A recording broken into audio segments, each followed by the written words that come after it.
Ici, je voudrais m'adresser à M. Mike Kalambayi, le pasteur, l'artiste chrétien. Mike Kalambayi, quand vous choisissez le chemin de la croix, quand vous décidez de suivre Jésus-Christ de Nazareth, sachez que vous choisissez un chemin que tout le monde ne prendra pas.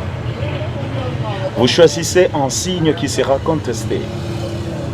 Vous ne verrez personne peut-être vous dire « Oh, nous sommes si heureux de vous parce que vous savez, vous êtes sauvés maintenant, envoyés, en tout cas vous êtes devenus, vous avez échappé à l'enfer. » Non. Ceux-là qui veulent, comme la Bible dit que ceux-là qui veulent vivre pieusement la vie chrétienne doivent être persécutés. La persécution est un signe qui montre à ce que vous êtes différent des autres. La persécution, vos persécuteurs, quand ils vous regardent, ils trouvent à ce que vous êtes vraiment distinct d'eux. Raison pour laquelle ils vous combattent.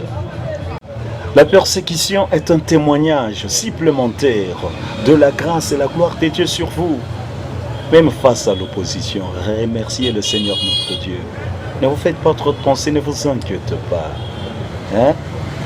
Vous savez, vos adversaires peuvent être des personnes religieuses que vous connaissez déjà.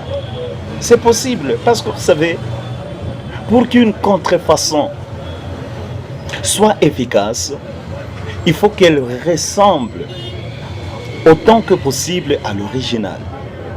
Le diable a la manie de mettre, à envoyer dans le même système ce pion pour créer des troubles. Alors, vous n'avez pas besoin de vouloir à ce que tout le monde parle du bien sur vous, non. Jésus a dit, malheur à vous si tous les hommes disent du bien de vous ou sur vous. Car c'est ce qu'ils ont fait de faux prophètes. Quand tout le monde commence à dire du bien sur vous, tout le monde sait que vous n'êtes pas dans la droiture, vous n'êtes pas dans le bon chemin.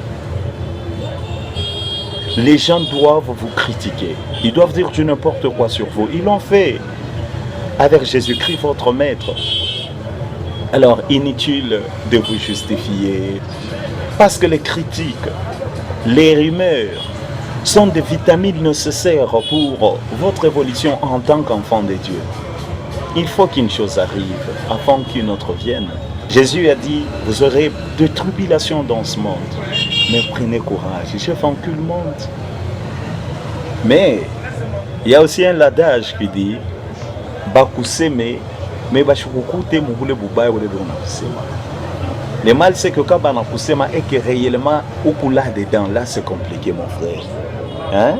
C'est compliqué. Parce qu'il faut aussi savoir s'arrêter et se poser des questions, comme l'apôtre Paul l'avait fait.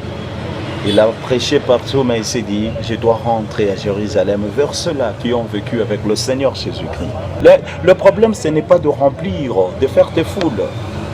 Parce que même Michael Jackson, qui était païen, vous le savez, faisait des foules terribles. Personne, aucun artiste n'a jamais fait autant de foules que Michael Jackson.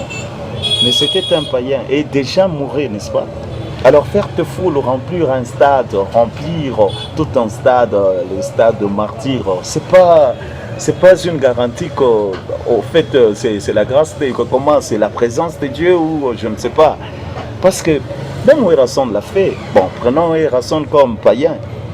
Bon, peut-être qu'il est chrétien, mais moi je le prends d'abord comme païen. Il l'a fait. Mais en tant que chrétien, quand on fait des histoires comme ça, qu'il y a des morts, donc beaucoup de morts comme ça, non, mais il faut se poser la question aussi. C'est pas bien. Jésus traînait des gens derrière lui, il y a des serviteurs de Dieu qui vous font des foules, mais il n'y a pas de morts. Parce que notre Dieu, c'est un Dieu qui donne la vie. Comment on peut réunir des gens et il y a des morts? Hein, pour la gloire de celui-là qui donne la vie. Hein? Et il y a des morts. Non, non, non, non, non. Ça, vous devez aussi vous demander. Hein? Vous devez vous poser toutes ces questions-là si réellement vous êtes sincère. Merci. C'est un peu ça. Merci beaucoup, je vous aime. Bye.